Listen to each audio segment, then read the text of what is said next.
July মাহত পুলিচৰ interview, September অক্টোবৰত তৃতীয় চতুৰ্থ শ্ৰেণীৰ ইণ্টাৰভিউ, মাজত শিক্ষকৰ ইণ্টাৰভিউ।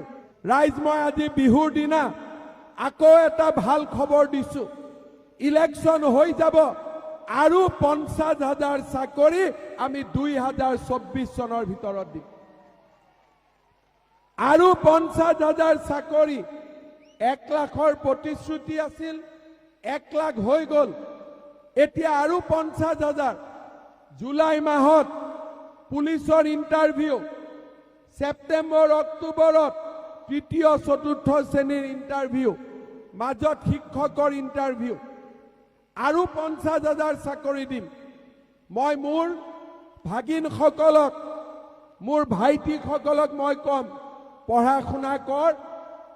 দেউতা মাই যেনেকে কয় স্কুলত যাব লাগে, পঢ়িব লাগে, আৰু আমাৰ সকলোৰে ভৱিষ্যত যাতে সুৰক্ষিত হয় তাৰ দায়িত্ব মোৰ মূৰৰ ওপৰত।